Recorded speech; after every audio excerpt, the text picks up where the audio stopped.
un podcast de Cooperativa.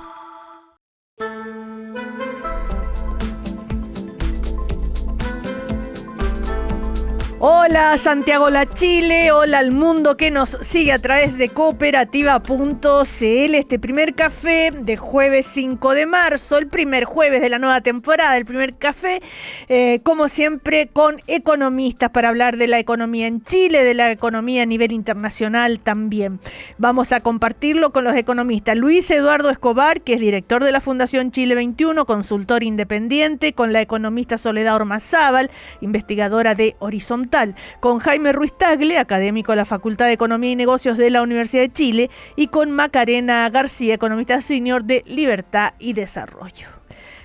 Con ellas y con ellos entonces nos tomamos y conversamos este primer café de hoy. Estás escuchando el podcast de El Primer Café, una presentación de cooperativapodcast.cl. Hola, ¿cómo están? Muy buenos días.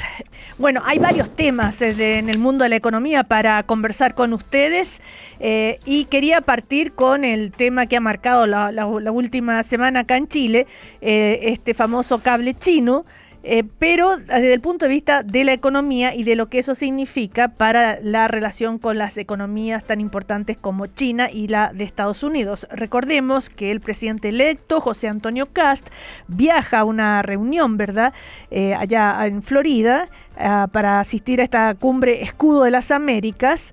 No se sabe todavía si va a tener una bilateral con el presidente Trump, pero sí contempla reunión con empresarios y todo aquello, ¿no? Tal vez se ha interpretado políticamente como en una intención de afianzar las relaciones quizá con Estados Unidos. Bueno, es un dilema difícil esto de poder mantener relaciones con China y con Estados Unidos al mismo tiempo cordiales, porque hay intercambio económico importante, ¿verdad? A ver, Luis Eduardo Escobar, una reflexión al respecto. Bueno, buenos días Cecilia, buenos días a los contertulios y a los que nos escuchan. Efectivamente, yo creo que el tema del cable hacia Hong Kong a Hong Kong, sí, es un tema fundamental para la economía chilena. No solo por el cable en sí mismo, sino porque esto en realidad es algo que se venir desde hace algún tiempo, uh-huh, algunos años, los gobiernos y las autoridades han evitado enfrentar el problema y diseñar una política para decidir qué hacer respecto de inversiones extranjeras, incluyendo las chinas, en infraestructura y especialmente en infraestructura crítica. Entonces, actualmente, digamos, no podemos desconocer de que nuestro principal socio comercial es China, de que el conjunto de Asia es más de la mitad de nuestro comercio exterior, y que Estados Unidos, sin embargo, sigue siendo la potencia económica militar más importante de este lado del mundo y que siempre ha pretendido tener una opinión decisiva sobre lo que se hace y lo que no se hace en política, en economía y en infraestructura en América Latina. Entonces enfrentamos un dilema para el cual sí, lamentablemente, sabiendo que venía, no nos preparamos. Uh-huh. Y eso yo lo encuentro sumamente grave y es una seria deficiencia de nuestra estructura político-institucional. Claro. Bueno, políticamente ya lo hemos conversado toda la semana, ¿no es cierto? Cómo se hizo, quién tiene la culpa, quién no tiene la culpa, quién dijo, quién no dijo, eso lo dejamos a un lado para centrarnos en el tema económico, ¿verdad? A ver, Soledad Ormazábal, ¿cómo crees tú que, o sea, pasado este impasse o este traspaso de mando o todo esto, finalmente las cosas van a volver a situarse normales? Recordar, como decíamos, el volumen de intercambio comercial con una potencia como China, que entre paréntesis les comento que según la agencia EFE, China reduce su meta de crecimiento a entre un 4,5 y un 5%, la más baja desde 1991. Bueno, eso entre paréntesis. Soledad. Hola, muy buenos días. Mira, la verdad es que el tema del cable chino es un poco sorprendente, dado que había un proyecto ya en Sí. etapas mucho más avanzadas de un cable que conectara a América Latina con Asia, que salía desde Chile, ¿no es cierto? Que iba a Australia, ¿no? Y desde Sigue ahí, eso, ¿no? El próximo año entraría ya en funcionamiento el Humboldt. por supuesto. Ya, Entonces, existiendo este otro proyecto, sí. el cable paralelo no me parece a mí como una inversión que suene necesaria, parece O más sea, no, bien no estás de acuerdo, redundante. no estás de acuerdo con lo que piensa Luis Eduardo Escobar, que dice que sí es No, no importante. estoy de acuerdo. No estoy de acuerdo porque me parece que tener dos cables, dada al menos la actual necesidad de conectividad, Mm, no parece ser necesario tener dos. Más aún cuando el proyecto Humboldt tuvo que aunar demanda con otros países de la región para sí ser viable económicamente.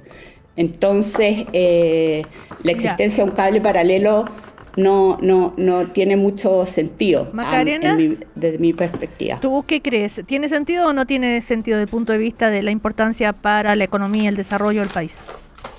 Bueno, buenos días. Buenos Gracias días. por la invitación nuevamente. A ver, es que yo creo que una cosa es, yo creo que los comentarios o el comentario que hizo Luis Eduardo y Soledad, yo creo que son dos, son dos aspectos distintos que hay que sumarlos. Yo creo que por un lado, obviamente, hay que hacer la evaluación económica al proyecto, si la verdad es que se sostiene o no, que haya dos cables, si es necesario o no. Eso es un tema que habría que evaluar efectivamente la conveniencia de hacer un segundo, un tercero, un cuarto, pero eso es una evaluación en sí, que es una evaluación económica de cualquier proyecto. Y otra cosa es lo que dice Eduardo, que también le encuentro razón. Bueno, para terminar el primer argumento, da la idea que por lo que se ha comentado justamente, por lo que dice Soledad, que en el fondo un segundo cable da lo mismo si era China o no era China o era cualquier otra parte, al parecer no se justifica para el tamaño y las necesidades que tiene Chile. Pero eso es una evaluación económica que había que haber mostrado y justificado adecuadamente. Eso es un tema. Pero por otro lado, también yo creo, estoy muy de acuerdo con lo que dice Luis Eduardo, de que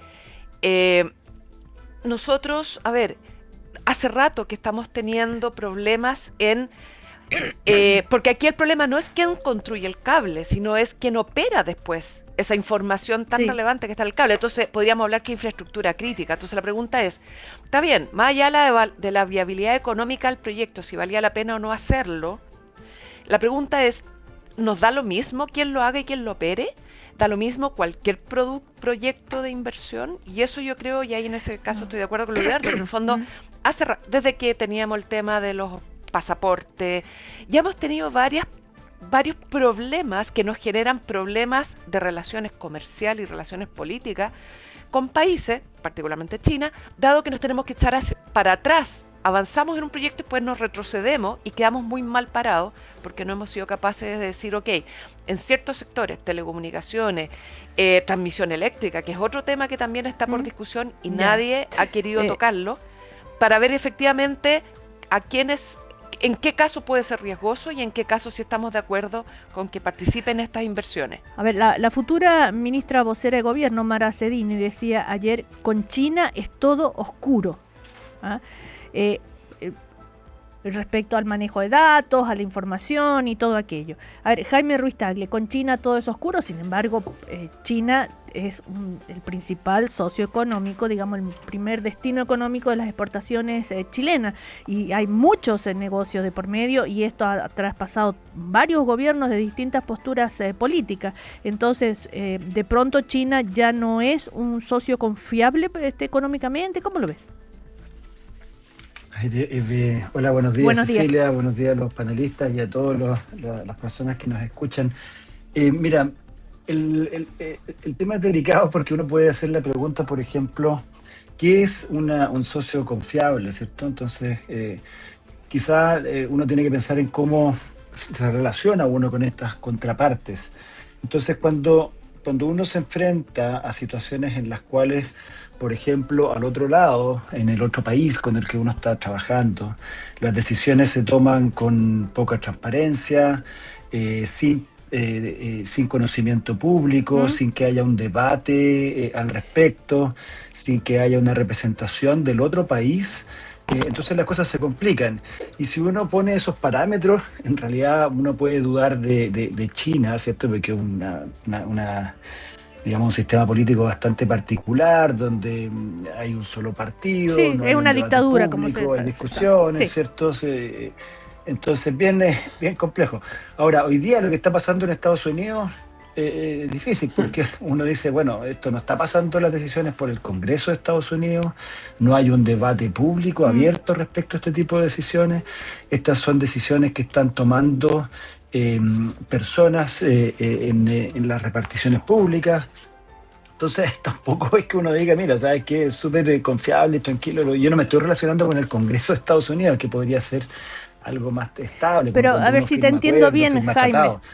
Tú quieres decir que entonces China como, digamos, socio comercial con Chile no da garantías.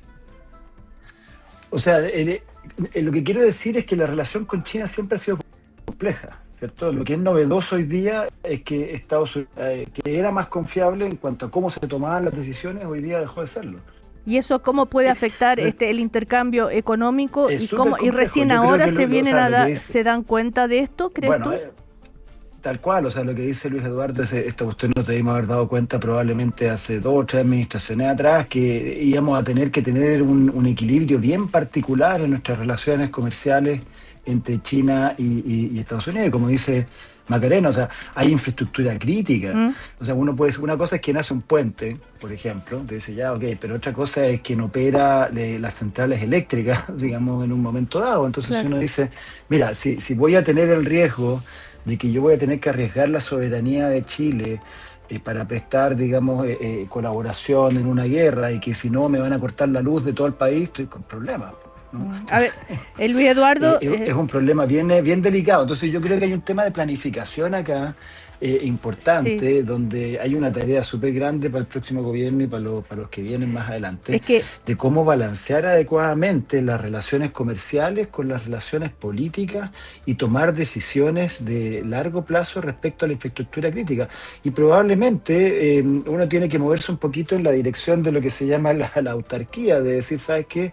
Vamos a cerrar un poco, especialmente en temas de que sean muy críticos para el país, como la energía, como las telecomunicaciones, y eso lo vamos a tener mucho más controlado, pero eso hay que dejarlo Ya. establecido en las leyes, por Ahora, ejemplo, Luis Eduardo, y no en pero... las decisiones de una repartición particular. Pero es que llama la atención lo que dice Jaime Ruiz Tagle, porque entonces es como que nos estamos desayunando con esto de China, que nadie había puesto en duda. Es más, se hacía la vista gorda sobre el sistema, sobre la calidad de la democracia en ese país, porque económicamente es muy importante para Chile. Entonces llama la atención que de pronto China... ojo, que es poco confiable, en fin. Y respecto a alianzas estratégicas, el cable submarino Humboldt, recordemos que se hizo con Google, que viene de Estados Unidos. A ver, Luis Eduardo. Sí, a ver, el tema, a ver, desde luego, como decían Jaime y Macarena, esto es un tema que se debió haber abordado hace mucho tiempo atrás. Bueno. Y además es un tema que nos va a seguir ocurriendo. ¿Qué vamos a hacer? Por ejemplo, yo estuve, como ustedes saben, de presidente del Puerto de Valparaíso, y hablé varias veces con las autoridades de gobierno para preguntarle, bueno, cuando llamemos a licitación en Valparaíso y en San Antonio y en otros puertos de Chile, ¿China va a poder participar? ¿Vamos a tener un conflicto con Estados Unidos cuando si acaso China se llegara a ganar alguna de esas licitaciones? ¿En qué condiciones va a participar China en esas licitaciones? ¿En igualdad de condiciones con todos los demás? ¿Qué ocurre? ¿Y cuál va a ser la reacción de China? China ahora, a raíz del cable, fue la primera vez que sacó, que yo recuerde, una declaración por escrito criticando la decisión de echarse para atrás de Chile. Entonces, ahora, aquí se ha preguntado, bueno, pero ¿necesitamos un cable o no necesitamos un cable? La verdad es que esta es una inversión de una empresa estatal china. La van a financiar ellos. Si ellos ganan plata o no ganan plata, es problema de ellos. El tráfico que va a haber por esa línea no va a ser solo chileno. Chile está conectado al resto de Sudamérica y justamente de lo que se está hablando es de densificar las conexiones dentro de Sudamérica y para todo Sudamérica el principal socio comercial es China. Entonces ese cable podría potencialmente tener mucho tráfico. Pero yo quería abrir, más allá del cable en sí, que es el tema de discusión en este momento, sino pareciera que ahora, a propósito del cable, se está poniendo una lupa sobre la relación con China. A eso me refería, porque si ustedes dicen que en general, ¿no es cierto?, China es oscuro o no se sabe bien No, yo no he dicho eso. No, tú no, pero digo, queda como la sensación de que se pone un poco en duda, ¿no? Ese socio. Entonces llama la atención, porque por Dios que tenemos relaciones con China y eso es transversal. Mira, a ver, yo creo que hay una cosa que tenemos que aceptar, por lo menos entre los 4 que estamos, o los 5 que estamos conversando esta mañana. Los países grandes, China, Rusia, Estados Unidos, lo único que le interesa son sus intereses estratégicos de largo plazo. Y ellos actúan en función de esos intereses. Uh-huh. Y aquí tenemos un conflicto en el cual nosotros somos el jamón del sándwich. Sí. Y cómo vamos a salir, y yo no creo que ninguno de los dos países sea más confiable que el otro. Estados Unidos interviene todas las comunicaciones mundiales desde el año 1948, cuando estableció el National Security Agency o la NSA, que intervino en esa época eran las comunicaciones radiales, y de hecho todo lo que pasó con Assange, Julian Assange, tenía que ver justamente no con el cuestionamiento de que Estados Unidos intervenía en las comunicaciones internacionales en todas partes del mundo, sino que estaba interviniendo en las domésticas, y eso es ilegal en Estados Unidos. Ahora, por revelar ese secreto, a Julian Assange lo acusaron de traición y lo metieron preso. Pero nadie discutía de que Estados Unidos estaba interviniendo en las telecomunicaciones a nivel mundial. Eso es un dato de la causa, y cualquiera que vaya de Washington a Anápolis puede ver los cables, las antiguas radioinstalaciones de la NSA que todavía deben estar ahí. Uh-huh. Entonces, a ver, esto de la opacidad, como decía Jaime, las decisiones que está tomando hoy día el gobierno de Estados Unidos sin preguntarle a nadie, pues va a la guerra cuando quiere, bombardea lo que quiere, etcétera. A nosotros no puede que nos sintamos culturalmente más cercanos a Estados Unidos, pero no nos da ninguna seguridad de que si nosotros no hacemos lo que Estados Unidos quiere, no va a tener consecuencias. Y de hecho ya le quitó la visa a 3 funcionarios públicos chilenos por las decisiones que han tomado. Así es. A propósito, no sé si alguien más quiere decir algo sobre esto, pero quería ligar lo que dice Luis Eduardo Escobar de la guerra y todo aquello con la opinión del vicepresidente del Banco Central, Alberto Naudón, que dijo, ¿no es cierto?, que es demasiado pronto para conclusiones definitivas sobre las implicancias macroeconómicas de este conflicto en el Medio Oriente. Sabemos que el tema del precio del petróleo y todo aquello, por supuesto, que ya lo estamos sintiendo.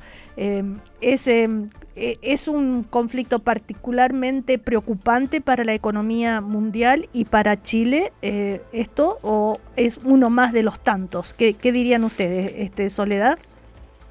Yo creo que sin duda alguna es un conflicto muy preocupante. La eventualidad de que haya una guerra, que a nivel económico eso sería bastante devastador para la economía mundial. Pero a mí me llamó un poco la atención algunas otras declaraciones de Naudón, y no sé si los vamos a hablar más adelante o ahora es el momento. Pero es demasiado pronto para sacar conclusiones definitivas sobre las implicaciones macroeconómicas, ¿sí o no? Sí, yo creo que sí, porque todo va a depender cómo se vaya desarrollando, qué pasa finalmente con la producción de petróleo, con el estrecho de Hormuz, si se cierra finalmente o no. Eso está todavía por verse, y claro, en la eventualidad de que haya una escasez importante de petróleo en el mundo, bueno, los problemas, por supuesto, eso es son evidentes. Como bien evidente, como dices tú, ¿no? Macarena, claro. ¿Tú coincides con el vicepresidente o no del Banco Central?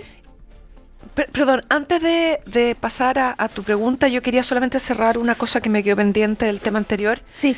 Y es que, entendiendo que es cierto que Estados Unidos hoy día está mucho más, la política de Estados Unidos está mucho más errática que lo que uno estaba acostumbrado quizás a ver, pero yo creo que los dos proyectos en sí no son comparables, uno porque es de Estados Unidos y otro porque es de China, sino porque uno es del gobierno de China propia. Al final del día de la cadena de las empresas chinas está el gobierno, son empresas estatales, y en el otro caso hay una empresa privada, que está bien, es de origen norteamericano, pero por último, al final del día tiene una distancia respecto al gobierno, o sea, no son comparables. Ley, perdón, para. La Corte Suprema de Estados Unidos declaró de que está obligado por ley a entregarle toda la información que le pide el gobierno de Estados Unidos. Así que muy privada será, pero está obligado por ley. Ahora, hay muchas inversiones chinas en Chile, ¿no? Que son también del Estado, aunque ¿cómo es que no se entiende bien? Porque dicen empresas estatales, pero también tienen participación privada en China, ¿no? Si entendí bien algunas cosas que estuve leyendo. Sí, pero al final de esa cadena, el Estado chino participa. Uh-huh. Son empresas que tienen otros dueños y al final siempre está el Estado. Claro. Por eso que es como empresa al final del día. Por eso te digo que al final del día responden a la política estatal china. Claro. Entonces, yo no sé si el riesgo es el riesgo político, es el mismo. Eso es lo que quería dejar, por lo menos explicar respecto a los dos proyectos. Pero yo en ese sentido estoy de acuerdo, así como cuando partió la guerra de Rusia, pasando al otro tema, cuando partió la guerra de Rusia con Ucrania, yo me acuerdo que los primeros, cuando recién partió, había muchos que decían que esto iba a durar solamente un par de días. Y terminó, ya vamos en 4 años y todavía no termina, y el mundo incluso al final del día se terminó acostumbrando a esta guerra. Al principio tuvimos una serie de efectos en precios del gas, ¿cierto? Y después el mundo se acostumbró, funcionó de otra forma y ya es menos relevante el impacto de la guerra. Por lo tanto, yo creo un poco lo mismo aquí. Es grave si es que esto se mantiene en el tiempo y cada día tenemos una noticia distinta a la anterior, pero todavía es muy prematuro para decir si esto va a terminar, cómo va a terminar y qué impactos va a tener. Pero obviamente que de mantenerse y de seguir escalando, esto puede ser realmente muy, muy grave para la economía mundial y por lo tanto para Chile. Soledad Ormazábal decía, no sé si vamos a hablar sobre otras declaraciones de Nodo, pero que dijo también el vicepresidente del Banco Central, que destacó el ajuste de la economía después de la pandemia. Significó, dijo, alta inflación, exceso de demanda interna y fuertes presiones externas. La economía ha vuelto gradualmente a una situación más equilibrada. Sobre la situación de la economía de hoy, dijo, la actividad económica también ha sido más fuerte de lo esperado, la inversión en sectores como la minería y la energía ha sido un importante motor de crecimiento y la actividad no minera ha mostrado resistencia. Bueno, en fin, también pidió no exagerar, ¿no es cierto?, el análisis sobre el IMASEC y que Chile entra en 2026 desde una posición macroeconómica mucho más sólida que hace un año. Me imagino a ese tipo de declaraciones se refería Soledad, ¿no? Y ya vamos contigo, Jaime. ¿A eso te referías, Soledad? Sí, así es. A mí me parecen bastante optimistas, como si bien es cierto, me parece que es como mirar el vaso medio lleno para hacer el análisis económico de este último tiempo, porque el crecimiento realmente paupérrimo que estamos teniendo es una situación más equilibrada. Sí, puede ser. Bueno, han pasado 5 años desde un shock brutal que tuvimos, que fueron los retiros. y claro, esa situación se ha ido normalizando, pero tenemos una economía donde el mercado laboral no ha vuelto a ser lo que era, la inversión tampoco ha vuelto a ser lo que era, si bien, como bien destaca Anodón, la inversión en minería y en energía han sostenido en algo la situación. Tenemos a la construcción, o sea, tú dices demasiado muy paralizada. Optimista, ¿no? Encuentras que hace una lectura demasiado optimista contrastando con la realidad, que tú encuentras que no es tan optimista como eso. Sin ir más lejos, tenemos que ya vamos a comentar también, por supuesto, el informe del Consejo Fiscal Autónomo. Antes de irnos a comerciales, cortito, Jaime Ruiz Tagle. Sí, mira, respecto a las declaraciones del vicepresidente del Banco Central, lo que es interesante, hay que recordar cuál es el rol del Banco Central y el rol del vicepresidente, ¿no? El vicepresidente Nodón fue nombrado, digamos, en el contexto, digamos, de estas cuotas, más bien por sectores de centro derecha o de derecha. Sin embargo, su labor es mantener la calma, ¿no? Jamás vamos a escuchar a un presidente del Banco Central o un vicepresidente haciendo un llamado particularmente, digamos, hablando de que hay cierto caos en la economía. Entonces, en general, ellos son muy ponderados, ¿no? Y no es sorpresa, digamos, lo que él está diciendo, en el sentido de decir, mira, hay cosas que han ido mejorando, hay desafíos, y probablemente lo que está ocurriendo es que está sincerando ciertos desafíos que hay para la próxima administración, que decir, mira, ¿sabe qué? Hay un desafío de crecimiento importante, pero hay cuentas que están estables, hay un ordenamiento mayor, hay un proceso del mercado laboral complejo. Bueno, Soledad va a tener que trabajar ahora en el Ministerio del Trabajo en estudios, digamos, así que va a haber ahí con esta complejidad que tiene el Ministerio donde uno dice, mira, ¿cómo puedo yo generar más empleo? Cuando hay elementos de oferta que son complicados, o sea, cuando la gente de repente dice, ¿sabe qué? Hemos tenido un cambio demográfico importante, y ese cambio demográfico tiene implicancias en las decisiones de la gente para participar en el mercado laboral que no son triviales de cambiar. Entonces, cuando uno tiene, por ejemplo, más adultos mayores, en que tú te dices, mira, sabes que hay que cuidar a los adultos mayores, no tenemos un buen sistema de cuidado de adultos mayores, la consecuencia es que hay menos gente que participa en el mercado laboral, y eso es parte de lo que estamos viendo hoy día, donde las tasas de participación del mercado laboral son más bajas de lo que hubiésemos querido, de lo que hubiésemos aspirado. Las declaraciones... Entonces, hay desafíos grandes ahí. Las declaraciones del vicepresidente del Banco Central son dentro de la lógica, dices tú, del tono que normalmente se expresa sin exageraciones, dices tú, el Banco Central. De hecho, ciertamente. Él dijo, a propósito del IMASEC de menos 0,1, dijo, el mercado ha reaccionado de forma exagerada, porque la debilidad del sector minero distorsiona la lectura general, y que la economía no minera se alinea con las previsiones del Banco Central, que no es una prueba clara de una economía débil, entre otras declaraciones. Nos vamos a ir a comerciales. A la vuelta seguimos con otros temas relacionados con la economía. Ya volvemos. Estás escuchando el podcast de El Primer Café, una presentación de cooperativapodcast.cl. Seguimos en el primer café de hoy con economistas, como todos los jueves. Estamos con Macarena García, Jaime Ruiz Tagle, Soledad Ormazábal, Luis Eduardo Escobar. Bueno, la noticia ayer, ¿no es cierto?, que dio a conocer el Consejo Fiscal Autónomo, que confirmó el incumplimiento de la meta estructural del 2025, advierte mayor desajuste fiscal, informó que el balance estructural cerró en menos 3,6% del PIB, muy por debajo de la meta fijada, y atribuyó el desvío a errores en la proyección de ingresos, gasto mayor al previsto y escasa efectividad de las medidas correctivas, entre otras cosas. Esta mañana, en Radio T13, el ministro de Hacienda, en una entrevista, se refirió a este tema, reaccionó, dijo, cuando uno ve...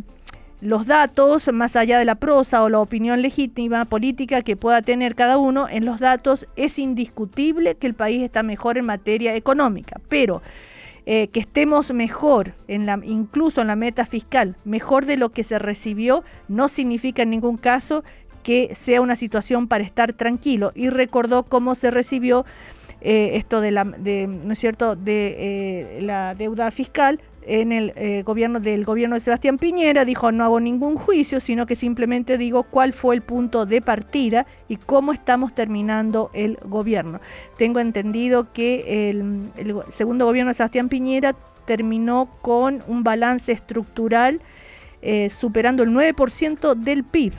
Eso fue en el peor momento del 2021. A ver, las reacciones, Luis Eduardo Escobar, hay muchos detalles, ¿no?, en este informe del Consejo Fiscal, pero así como lo importante en el sentido de entendible, porque muchas cosas muy técnicas. A ver, lo entendible, Cecilia, es que el país hace rato que viene gastando más de lo que le entra, digamos, más de los ingresos, ¿no? Y en los últimos 2 años, sobre todo, y particularmente el año pasado, esto hizo crisis porque en realidad las estimaciones, las proyecciones de ingreso para el fisco fueron muy superiores a lo que se vio en la práctica. Entonces, eso es lo que lleva a que el déficit sea mucho mayor a lo estimado. Ahora, esto como muestran los gráficos de del propio Consejo, esta es una situación que se arrastra desde el año 2013, en que todos los años Chile ha incurrido un déficit a pesar de no tener, en la mayor parte de los años, en la crisis del 19 y después la pandemia es otro cuento, pero en todos los otros años hemos tenido un déficit fiscal producto de que gastamos más de lo que le ingresa al fisco. O sea, se calcula, vamos a ganar 10 y después resulta que en realidad se gana 3. Entonces, ahora el asunto es ver. Pero los gastos siguen siendo más o menos los mismos o van aumentando. Claro, ahora entonces, se puede. La luz sube, los salarios suben, claro, etcétera, etcétera. Entonces habría que reducir los gastos, ¿no es cierto? Y eso puede, digamos, impactar en beneficios sociales o en la calidad de vida de las personas. Bueno, ahí está también el tema, ¿no? En todo caso, el ministro reconoce, ¿no es cierto?, esto. Dijo: sí, nosotros pensábamos que íbamos a recibir tanto dinero, recaudar tanto, y no fue así. Pero, y que una vez que se identificaron los problemas durante todo el gobierno, se han tomado medidas que buscan reaccionar a aquello, pero parece que esas medidas que se tomaron no fueron suficientes o no fueron las mejores. Hay varias interpretaciones al respecto. ¿Cuál es la tuya, Soledad? Soledad Ormazábal. Mira, yo primero me gustaría señalar que la comparación con el cierre del gobierno anterior es bastante absurda. Desde que en ese momento estábamos saliendo en una pandemia claro, feroz, un evento excepcional que pasa una vez cada 100 años, y la misma regla tiene cláusulas de escape.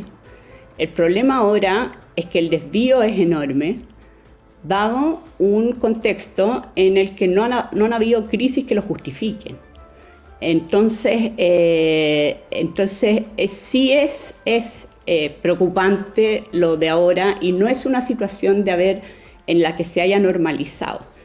Y parte del problema ha sido, ¿no es cierto?, como bien dicen, es la sobreestimación de los ingresos. Pero esto no es una sorpresa. El mismo Consejo Fiscal Autónomo lo advirtió en 2024 y lo volvió a reiterar en 2025, y no hubo una corrección de esta situación. Y si uno ve la serie de los ingresos no mineros, uno ve que, claro, al parecer la Dirección de Presupuesto habría tomado un punto de partida muy alto, porque los ingresos tributarios no mineros volvieron a niveles, como porcentaje del PIB, a niveles prepandemia, ¿no? No había razón para creer que podían mantenerse más altos. Se mantuvieron altos fueron muy altos, el año 2021, asociado, ¿no es cierto?, a todos estos retiros que claro, dieron un boom a la economía, un boom transitorio. Pero ¿qué razón había para creer que eso se iba a mantener en el futuro? Entonces el error es manifiesto y yo comparto con las opiniones de la gente que cree que esto fue una decisión finalmente. Fue una decisión, sí, fue evidente, fue advertido y estamos en una situación de un desvío enorme de la meta sin tener ni una crisis de por medio. Para ser precisa, lo que dijo el ministro es respecto al gobierno anterior, dijo, tuvo una real emergencia económica. Por eso no hago un juicio, sino que simplemente digo cuál fue el punto de partida y cómo estamos terminando el gobierno. Claro, pero en el fondo, al poner ese punto, claro, hay una intención, ¿no? Bueno, eso, pero yo estoy solamente precisando las palabras, nada más. Claro, sí. Tú dices hay una intención. En todo caso, ¿qué tan grave es esto para la economía? ¿En qué se puede traducir después esto, Jaime Ruiz Tagle? Sí, mira, yo siempre he creído que una de las mejores instituciones que tenemos en Chile en el ámbito económico es la Dirección de Presupuestos. Ha tenido bastante estabilidad a lo largo de gobiernos de distinto color político. Cuando digo estabilidad me refiero a que los mandos, digamos, altos, obviamente que no el director y la subdirección, que siempre van cambiando de una administración a otra, pero la mayoría de la gente que trabaja allá adentro son gente que ya tiene mucha experiencia y que conoce muy bien, digamos, de qué se trata, digamos, las proyecciones, etcétera. Entonces, lo complejo de la situación actual es que, al parecer, según con los antecedentes que uno cuenta, hay una especie de sorpresa por una caída de ingresos, que no es que uno dice, mira, yo esperaba que siguieran creciendo la recaudación por este lado. No, acá lo que se hizo, pues lo que ocurrió, digamos, es que en los últimos 2 o 3 meses del año pasado, la recaudación fue bastante, digamos, menor, hubo una caída, digamos, importante. ¿Y por qué? Y todavía no es claro el por qué.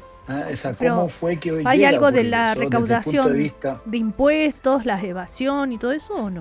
Exacto, exacto, en el sentido de que todos los cambios legales que se producen cuando uno hace un cambio en la forma en que se va a tributar, obviamente que la economía se va a adaptar, todos nosotros vamos a buscar formas, digamos, de cumplir con nuestras obligaciones, pero obviamente uno dice, bueno, si puedo tomar alguna medida para tener que pagar un poco menos de impuestos, uno trata de hacerlo cumpliendo con sus obligaciones, ¿cierto? Entonces, eso va generando adaptaciones de la economía. Y esas adaptaciones son las que probablemente generaron algún impacto que era inesperado. Entonces, el desafío grande que hay para la administración que viene es cómo corregir, visualizar qué es lo que puede ocurrir realmente en los próximos, en este año y en los próximos, respecto a la recaudación.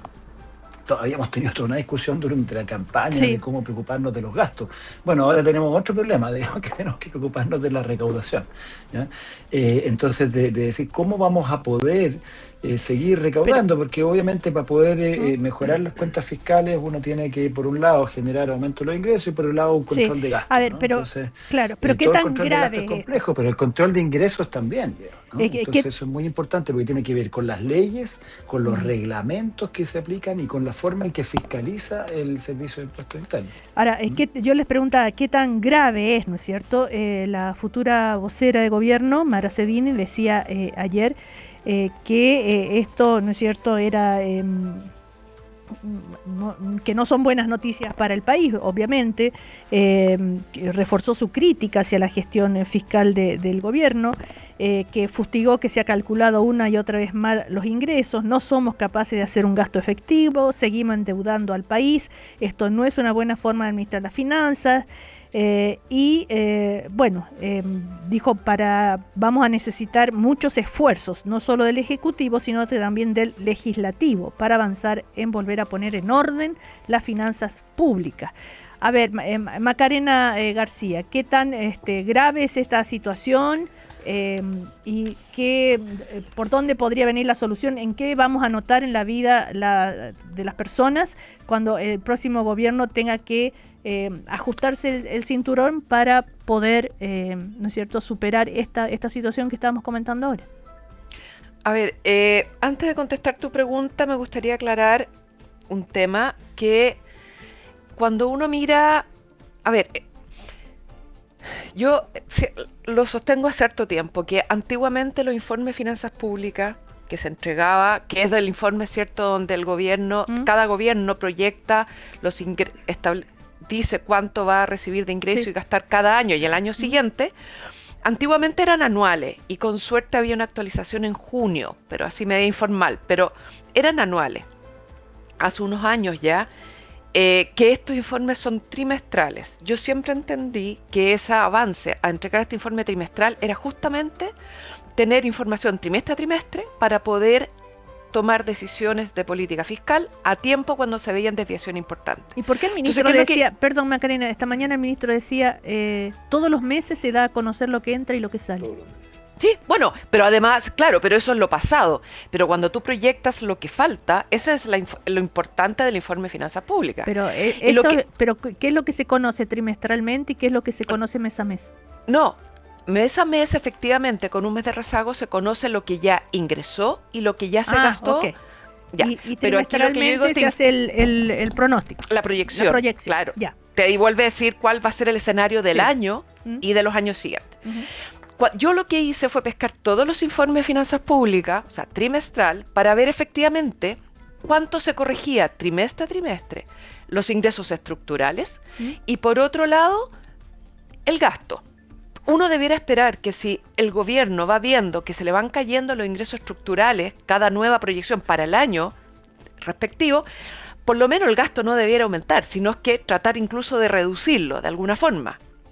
Y lo que yo veo es que la verdad es que mirando datos, no ideas, datos, es que efectivamente lo que uno ve es que desde el 2023 en adelante, prácticamente todos los informes de finanzas públicas, en mayor o menor medida, hay corrección a la baja de los ingresos estructurales, algunos bien importantes.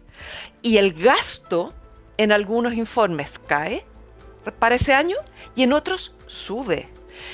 Particularmente para el año 2025, los ingresos estructurales se estima que van cayendo desde el informe de 2024 en adelante. O sea, no es que haya sido una sorpresa del último informe del último trimestre. Es cierto que la caída del último trimestre es grande, pero cayó todos los informes de finanzas públicas, venía corrigiéndose a la baja en forma importante los ingresos, y el gasto, incluso en algunos informes, se corrigen al alza. Okay. Entonces, el dueño de casa aquí es el que tiene que administrar las cuentas. Entonces decir que fue porque se cayeron los ingresos, pero que esto no fue solo al final, se venía viendo desde antes y la administración del Estado no fue lo suficientemente efectiva como para adecuarse a esa realidad desde el principio. Entonces, eso es para establecer, pero eso ya pasó.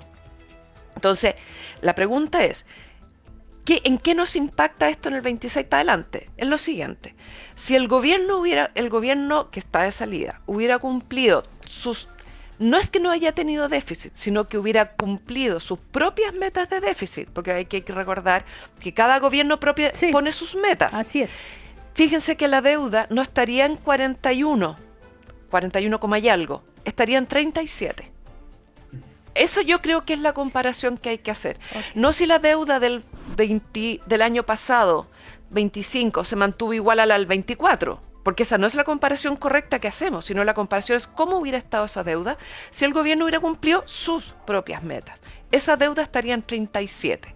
¿Qué implica eso? Que para eventos futuros de crisis, el año 26, por ejemplo, todo lo que está pasando afuera, que la verdad que puede ser preocupante, u otras cosas, el gobierno tendría menor nivel de deuda y por lo tanto mayor espacio de endeudamiento sin problema. Okay. ¿Qué otra cosa implica?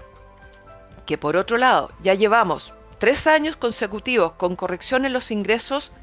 Estoy hablando de una corrección, la verdad es que tremendamente grande. En no solamente el año 25, el año 24, 23, 24, 25 a la baja. ¿Qué nos asegura que los ingresos proyectados para el 26 están bien? Se proyecta para el 26, ojo, un crecimiento de más de 6% de los ingresos, con una economía que crece al 2 y tanto.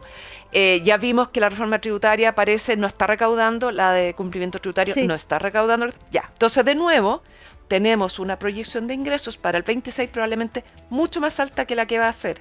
De nuevo, un gasto comprometido respecto a sus ingresos que, de nuevo, con ingresos que no corresponden. Entonces, si tú me preguntas cuál es el impacto para adelante, por lo menos para el 26, que probablemente vamos a tener un déficit más alto, mucho más alto, que lo esperado, porque los ingresos no van a ser, una deuda que de nuevo va a tener que seguir creciendo. A ver, Macarena, ya. A ver, Luis Eduardo Escobar, respecto a esto, recuerdo en varias ocasiones tú dijiste en este programa respecto a la deuda, que hasta dónde se considera que ya hasta ahí nomás podemos llegar es el 45, que Chile está en el 41 y que tú encontrabas que no es un gran nivel de deuda. En ese sentido, como de hecho el propio Consejo Fiscal Autónomo valora por la baja en la deuda, ¿no? Al cierre de este 2025. ¿Qué dirías tú, Luis Eduardo? ¿Qué tan grave es todo esto? Mira, yo creo que es serio. Yo no diría que es grave. Es serio en el sentido de que hay cosas que se pueden hacer y que el próximo gobierno le va a tocar hacerlas.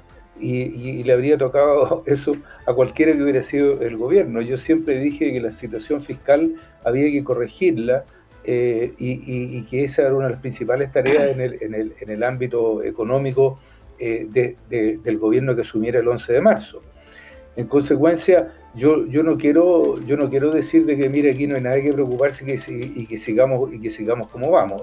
Esta situación hay que corregirla. Ahora, en lo que yo tiendo a discrepar de Macarena es que este no es solo un problema de gasto. O sea, es cierto que los ingresos han sido mal calculados.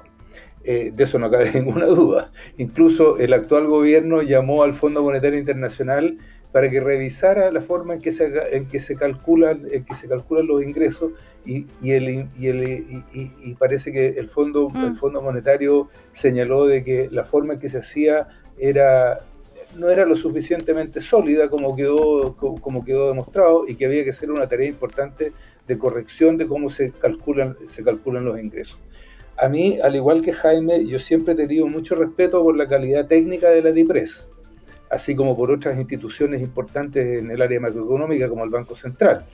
Pero me ha sorprendido mucho en los últimos 2 años los errores de cálculo respecto de los ingresos, porque hay factores que tal vez que son más estructurales y que debieron haber sido tomados en cuenta. Uh-huh. Ahora, en cuanto al nivel de deuda, yo creo que tenemos espacio. No es que yo, Luis Eduardo Escobar, sabio en temas fiscales, ni mucho menos, crea eso, sino que lo dice todo el mundo. Lo dicen las agencias de rating, lo dice el organismo internacional y todo lo demás.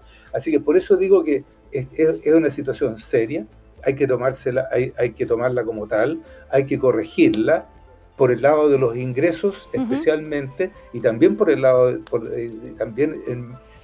del gasto, pero eso requiere un acuerdo que va a haber que discutirlo en el Parlamento. ¿Qué es lo que dice el Consejo Fiscal Autónomo? ¿No? ¿Qué es lo que dice el Consejo? Sí. Exactamente. Vamos a ir a comerciales. A la vuelta ya el último bloque, nuestro primer café de hoy dedicado a la economía.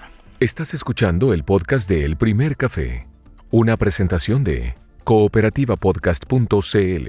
Como decíamos, último bloque, nuestro primer café de hoy con economistas, Luis Eduardo Escobar, Soledad Ormazábal, Jaime Ruiz Tagle, Macarena García. Han abordado ya diversos temas. Estábamos hablando sobre la situación económica actual a propósito del informe del Consejo Fiscal Autónomo y, ¿no es cierto?, las críticas a cómo se proyectó mal la recaudación, o sea, se gastó más de lo que se ganó, las explicaciones del ministro de Hacienda. Estaba pensando, ¿se acuerdan en las declaraciones del economista Roberto Saller? Cuando dijo, cuesta recordar un gobierno que se inicie con mejores condiciones macroeconómicas internas que el que va a asumir ahora. O sea, eso se equivocó Saller. ¿Qué dices tú, Jaime? Mira, no sé si se equivocó o no, digamos, pero hay varios elementos importantes. A ver, hay ¿cómo que no sé? No, lo que tiene que ver, lo que te quiero decir es lo siguiente, en el fondo la tasa de crecimiento, el nivel, digamos, a ver, lo que hoy día se ve mal es el déficit fiscal, eso es lo que se ve claramente mal. El resto el resto de los indicadores macroeconómicos, los niveles de inversión, las proyecciones de crecimiento, la tasa de inflación, son obviamente indicadores que están en buena situación. Es lo mismo que ha dicho recientemente el vicepresidente actual del Banco Central. Entonces tampoco nos engañamos. Claramente la situación fiscal está un poco compleja. Ahora, a mí me estaba mirando en esta pausa, digamos, uno de los elementos importantes pensando en la macroeconomía de las cuentas fiscales de mediano y largo plazo es el ahorro que tenemos acumulado, ¿no? Y eso principalmente está en el Fondo de Estabilización Económica Social, que se creó con el boom del cobre a principios, digamos, mediados del 2000, es entre el 2006 y 2007, y llegamos a tener antes de la crisis financiera 20.000 millones de dólares. Hoy día tenemos 3.800. ¿no? Se gastó una buena parte en la crisis, digamos, financiera, ¿cierto? Se gastaron como 8.000, algo así. Después hay variaciones cambiarias, por supuesto, y después se gastaron del orden de 7.000 en la pandemia, ¿no? Entonces nos van quedando como 3.000. Y es importante pensar, cuando uno piensa, por ejemplo, en la familia, uno dice, es importante siempre tener un colchón de ahorro, etcétera, ¿no? Ahora, como país, habíamos sido capaces de crear eso. Y no hemos sido capaces, digamos, de mantenerlo. Lo usamos cuando correspondía y probablemente uno de los desafíos más allá de este gobierno, ¿no? Es decir, cómo logramos llegar a tener lo antes posible, ojalá, un colchón que nos permita afrontar eventuales crisis como las que puedan venir, que en realidad puede venir una crisis financiera, puede venir una crisis por el petróleo, puede venir una crisis, digamos, otra pandemia, y entonces hoy día estamos en una situación más apretada, y eso obviamente que limita la capacidad de acción. Entonces yo creo que es importante repensar en cómo se puede utilizar los fondos del FES, cómo los gobiernos de turno tienen que empezar a acostumbrarse a contribuir a ese fondo para reconstruirlo, de manera que podamos tener un colchón importante hacia adelante. Eso más allá, digamos, de la política contingente y las tareas enormes que va a tener el próximo las autoridades, digamos, que vienen. Y mejorar, por cierto, como decíamos anteriormente, o sea, hay que trabajar con los equipos fuertemente para mejorar las proyecciones de recaudación. Y ver si lo que está fallando es la fiscalización, ver si lo que está fallando es la legislación o los reglamentos, qué es lo que hizo, en definitiva, Claro. Que lo que se esperaba en esta recaudación fuese realmente menor, digamos, y cuál fue el comportamiento de los agentes económicos, de las empresas, de las personas, que no se previó y que empezó a ocurrir de manera sistemática y cada vez más insistentemente durante el 2025, que llevó a que la recaudación de ingresos sea tanto menor.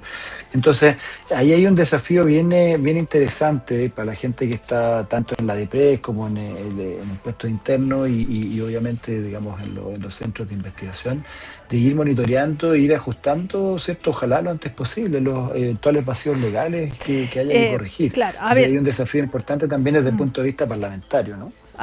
Claro, como bien lo dice, incluso, insisto, el Consejo Fiscal Autónomo se va a necesitar tomar decisiones, pero también hay diálogo en el Parlamento, ¿verdad? A propósito de impuestos internos, quería preguntarles su opinión sobre la decisión que se ha tomado para elegir al nuevo director del Servicio de Impuestos Internos, Jorge Trujillo. Jorge, no sé si lo conocen, él ya trabajó en el Servicio de Impuestos Internos años atrás, como director de grandes contribuyentes, subdirector de fiscalización. En los últimos años estaba trabajando en SICPA, que es una empresa de trazabilidad, seguridad y autentificación suiza. De hecho, hay algunos artículos que dicen, a ver, ojo, porque esa empresa tiene relaciones con Servicio de Impuestos Internos, tiene tratos económicos. No sé si lo conocen, lo ubican, ¿qué opinan, Macarena? No, yo no lo conozco, no tengo ninguna referencia de él. Ahora, yo creo que en términos generales, si él es una persona que sabe él ya estuvo también en el Servicio de Impuesto Interno, Sí. por lo que entiendo, Sí, lo que te decía. y obviamente, claro, y por lo tanto yo me imagino que, el que tenga relación con alguna empresa que hoy día tiene relaciones con Impuesto Interno, bueno, eso pasa en muchos sectores cuando son muy específicos, pasa en energía, pasa que en el fondo la gente pasa les pasa de alguna forma relacionarse con la empresa, porque en el fondo el mercado es muy pequeño.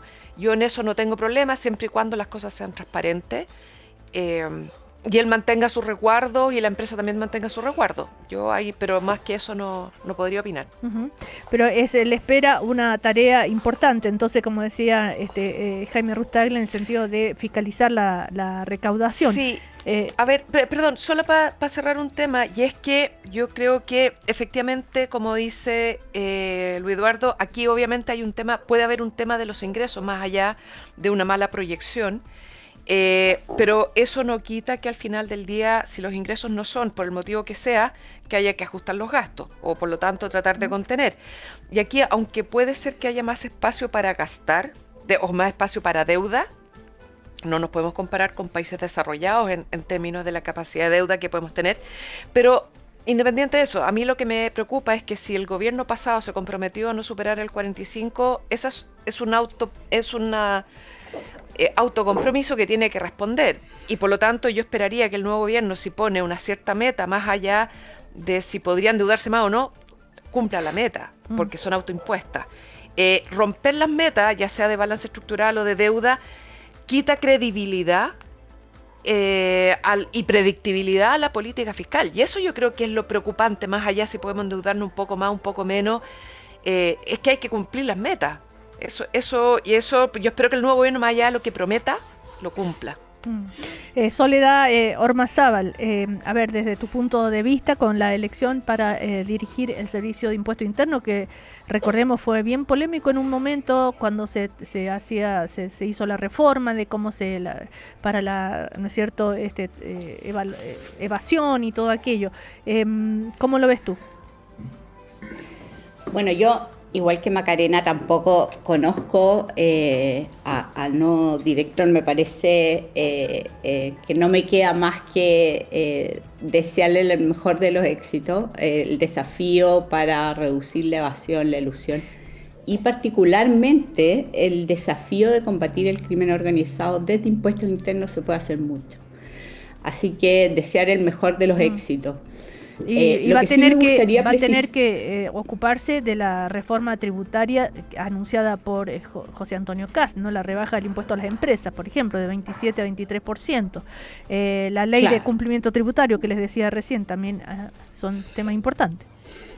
Claro, yo igual me gustaría solo señalar que el tema de los ingresos, insisto, si uno mira los ingresos tributarios no mineros, han vuelto como porcentaje del PIB a niveles prepandemia.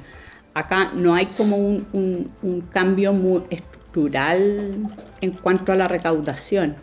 El desafío, por lo tanto, a mi gusto es mayor. Es mayor de replantear, hay que replantear el gasto, hay que racionalizarlo. Hay que ver alternativas como esperemos que la reforma de cumplimiento tributario dé frutos, pero se advirtieron organismos internacionales, se advirtió también por parte de economistas en Chile que las estimaciones de recaudación eran bastante optimistas. Esperemos que el nuevo director logre hacer a esta altura, bueno, no sé, recaudar lo más posible, porque la situación fiscal está en un punto muy delicado. Claro. Luis Eduardo Escobar, sobre este punto, una opinión y... bueno, dale con eso. Y después hablamos de los famosos 6.000 millones de ahorro que se haría, del recorte fiscal, que fue tema durante toda la campaña y ahora con este... ya. Sí, sobre impuestos internos. A ver, de impuestos internos, en primer lugar, yo le deseo mucho éxito a Trujillo. Creo que yo no lo conozco personalmente, pero me preocupé de buscar su currículum y de leer lo que ha hecho, y me parece que es una persona que es adecuada para el cargo, y al igual que el resto del panel, le deseo mucho éxito y que use todos los instrumentos afectados. Claro, no te complica esto de que haya trabajado para esta empresa que tiene trato con, que es una empresa de trazabilidad, ¿no es cierto?, que tiene actualmente un trato muy bien evaluado con servicios de impuestos internos, Sí. un sistema de trazabilidad fiscal. En mi experiencia, los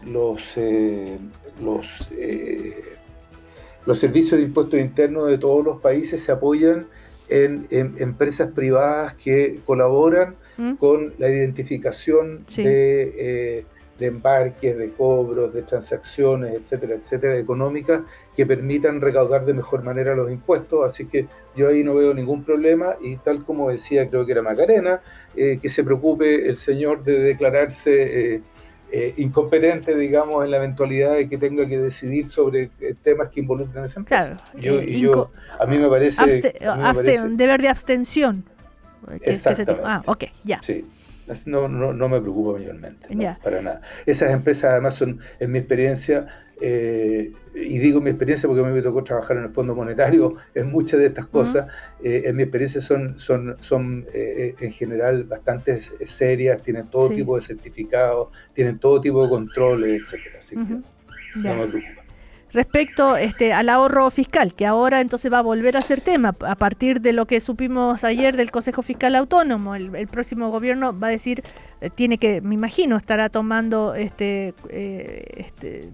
ahí anotando todo lo que se va conociendo, decir, bueno, esto, además recordemos que se han quejado de la falta de transparencia en la entrega de los datos fiscales y todo aquello, de decir, bueno, esto era, vieron, no nos estaban diciendo la verdad, esto está peor de lo que se decía, no vamos a tener espacio para cumplir ciertos compromisos, vamos a tener que cortar efectivamente como se pensó. ¿Cómo lo ves tú? Bueno, a ver, yo creo que esto es crónica de una muerte anunciada. Siempre supimos de que la situación fiscal era más compleja de lo que decía el gobierno, por razones obvias, digamos. Los gobiernos generalmente tratan de defender lo que han hecho, y uno cuando lo mira desde afuera, lo mira con ojos bastante más críticos, y yo creo que estábamos todos de acuerdo en que la situación fiscal iba a ser bien compleja. Ahora, donde yo discrepo de Macarena y también de Soledad, es que esta cosa no es solo por el lado del gasto, también tiene que haber una discusión sobre qué pasa con los ingresos. Porque el hecho de que los ingresos hayan vuelto a los niveles que hubo pre-pandemia no significa que ese era el nivel de ingresos óptimo que el país necesita tener. O sea, si nosotros nos queremos hacer cargo de los problemas sociales y queremos a las cunas universales, queremos PGU, queremos mejorar las pensiones, etcétera, eliminar las listas de espera, todo eso requiere al final más gasto. Y como bien se ha dicho aquí reiteradamente, más gastos requieren mayores ingresos.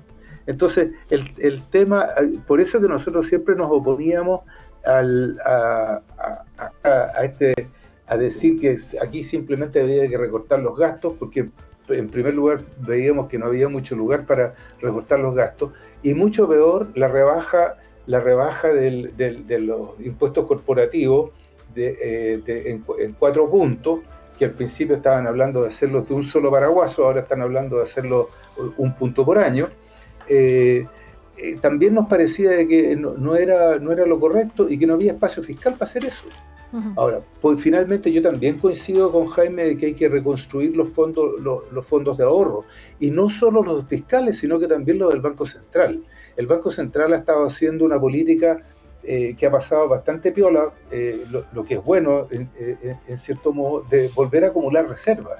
Aquí se había dicho que no era necesario que el Banco Central tuviera reservas porque teníamos un tipo de cambio flotante, lo que era una barbaridad a todas luces, y por eso finalmente han revertido la política, pero lo que están haciendo es bastante tímido. Frente a una situación de guerra internacional que nadie sabe cuánto va a durar, un país como Chile debería tener reservas internacionales en el Banco Central mucho más grandes de las que tiene, y a eso y ese tema no se ha discutido con la misma intensidad que se ha discutido la necesidad de reconstituir los ahorros fiscales propiamente del gobierno, del Estado. Claro. Macarena, a propósito de lo que dice Luis Eduardo, ¿qué dirías tú? Es que, a ver, yo tengo 2 preguntas al respecto. Primero, ¿para Luis Eduardo? Para Luis Eduardo, sí. Ya. Primero, a ver, yo creo que así como uno cuando administra una casa, ¿cierto? Y hay una situación económica problemática, uno lo primero que tiene que preguntarse es todo lo que yo estoy gastando, a ver, partamos de la base que siempre uno quiere o tiene que gastar más por distintos motivos. A mí me gustaría hacer muchas más cosas las que finalmente termino haciendo, eso sin duda. Pero la pregunta es que cuando hay ingresos, problema con los ingresos, la pregunta es, ¿todo lo que gasto está bien gastado? ¿Podré ahorrar porque hay gastos que son ineficientes, que se duplican, porque prendo la calefacción cuando tengo la ventana abierta? Que tantas veces hemos conversado acá, ¿no? Ya, Evaluar entonces, los programas. Hay algo, yo no puedo creer que con el gasto y con todas las noticias que uno escucha permanentemente en el diario, no haya nada que gasta. Acabamos de saber que solamente porque la Contraloría hizo un par de cruces de datos, nos acabamos de ahorrar en el año 2025 $675 millones en licencias mal dadas. Sí. Entonces, ya, ahí hay un temazo. Y eso fue porque hizo 2 cruces, pero no me cabe duda que pueden hacerse muchos más cruces, hay muchos más gastos que hay que recortar. Es necesario hacerlo. Hay un tema con el gasto. Ahora, por otro lado, uno ¿cuál podría es la pensar, pregunta? Entonces, yo le pregunto, ¿es que no hay ningún gasto que tocar? ¿Ni uno? ¿Seguimos gastando? ¿Todo está perfectamente bien gastado? Y la segunda pregunta es, subamos los impuestos. Fíjense que uno de los problemas que justamente dice la actual autoridad es que los ingresos tributarios volvieron a ser iguales a las 2014 o similares a las 2014. Hay que recordar que el 2014 se hizo, y de ahí en adelante, se han hecho ¿cuántas reformas tributarias? La del 2014 buscó recaudar 3, y tantos puntos más. Entonces, si no estamos recaudando más con reformas tributarias, ¿de dónde vamos a aumentar los ingresos? Esa es la pregunta. Okay. ¿Hay que tocar gastos? ¿Qué impuestos subimos para aumentar la recaudación? Yo no veo cómo cerrar ese círculo. Luis Eduardo, cortito, pues se nos está terminando el programa. Si quiere responder la muy pregunta. cortito. Yo jamás he dicho que no haya que recortar el gasto. Y la racionalización del gasto ha sido un tema en el que yo creo que hay acuerdo transversal de todo el mundo. Lo de las licencias médicas, por usar ese ejemplo, es un escándalo. Y yo entiendo, y varias veces se ha hablado en los últimos meses, y no solo en el contexto de la campaña, de la necesidad de revisar lo que son las bases sobre las cuales se hacen las transferencias que hace el Estado a la familia. Así es que en eso yo estoy totalmente de acuerdo.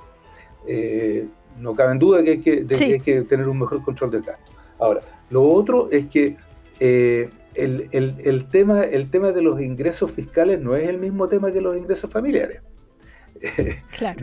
Por algo existe un área de conocimiento que se llama macroeconomía, que no es la misma que la economía doméstica.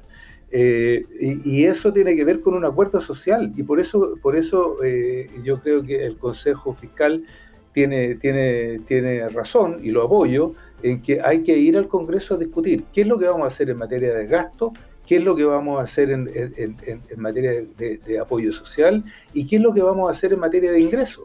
Bueno, pero el gobierno tiene que hacer una propuesta. Se va a discutir lo que el gobierno propone. Desde luego, el gobierno tiene la responsabilidad, y en eso también comparto con Macarena, el gobierno se tiene que ser responsable de fijar metas, y tiene 90 días para hacer eso, y además se tiene que preocupar de cumplirla. Ya. Entonces, ahora que hay que meterse en ese zapato, vamos a ver si acaso el programa se mantiene. Ya dijeron que no. Así es, ya dijeron que no. Solo, Macarena.